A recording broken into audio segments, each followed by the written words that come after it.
The SAT exam is an abomination and the reading section is the worst of it all. However, if you have decided to take it and you want to get a good score, then well, you will have to breeze through it. In this video, I'd like to teach you some tips and techniques that helped me in time management, in understanding the creators of SAT, and insights that help people like me get over 1550. But before that, intro.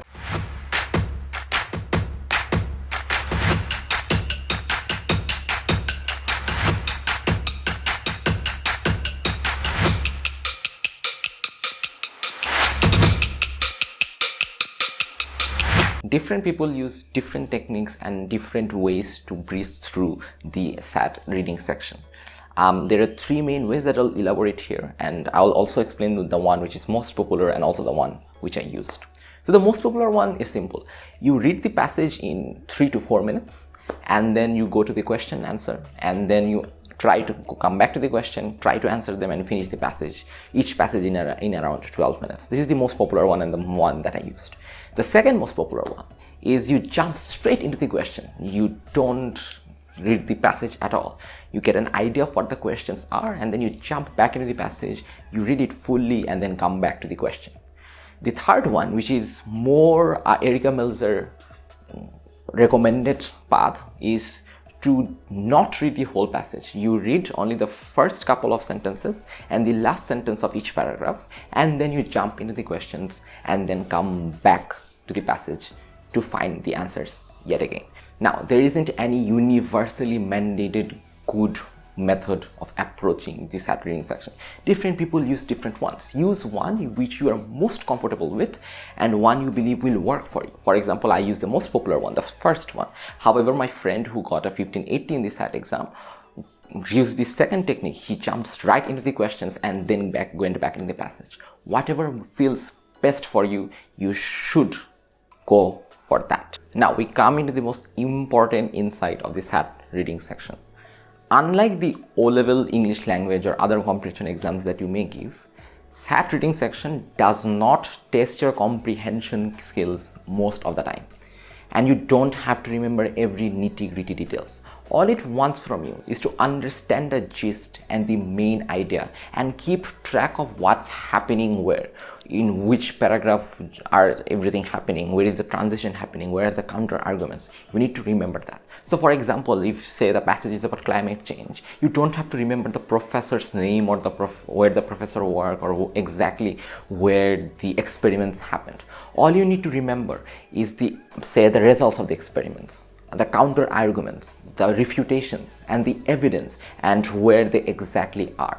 The SAT Creators College Board wants you to understand the gist, the main idea. So SAT reading is not strictly a comprehension exam, but it directly or indirectly tests your analytical skills. It tests whether you understood the true essence of the passage. Did you get the main idea? Were you able to keep in track? Did you get the hints the authors wanted to try to tell you? These are the soft stuff that SAT teaches, and this will become important as I talk about time management in just a moment. Just like how you need to just understand the gist, you also need to understand that not every single line in the passage or in paragraphs are equally important. So for example, say if you're approaching in the way I approached, I read the passage first for 3 to 4 minutes at first, jump into the questions, and then try to find the answers when I came back to the passage again. Now, you don't have to reread every single line if you don't understand those lines. Just ignore, or you don't have to read every single line with equal importance. Read the first couple or 3 lines of each paragraph closely with utmost concentration. The next are not so important, and the last sentence or the last couple of sentences will also give you an idea of what's about to come, or if there are, say, any transitions. So do remember that not every single line is equally important, and this comes up into the time management. So if you don't try to understand and reread every single line that you did not understand, you can now breeze through the whole passage. Now, this is still hard, right? It's not so easy for you to just go ahead and say it. So this is a trick that most people use. What you should do is, you should challenge yourself that I will read this whole passage, understand most of it and the gist of it, and I'll finish this in 2 minutes. Start with 4 minutes and then reduce it to 3 minutes and then go for 2 minutes. If you challenge yourself, I can guarantee you will be able to do it, and you will be able to decrease the amount of time that you spend reading the passage at your first try. Third technique, this is also more a trick for you to help understand the passage rather than time management, but whatever. So 2 tricks. First, remember and pay close attention to transition words such as since, however, consequently, as a result, or when you get a hint of shift in tone, because that indicates that there is a new idea coming up. So for example, if the passage is about climate change, then if as however is presented, then you probably will find a refutation of the previous idea that was discussed. So a new idea is coming up. So always keep a close attention to transition words such as however, and try to understand and concentrate on those lines. Second, in maths, what do? We check our maths again and again. We use our calculators, we write on our sheets, we check, we do our sums, and then we give the correct answer. But why don't we do it in the reading section? And this is something I learned directly from Erica Meltzer. So this is what she suggests.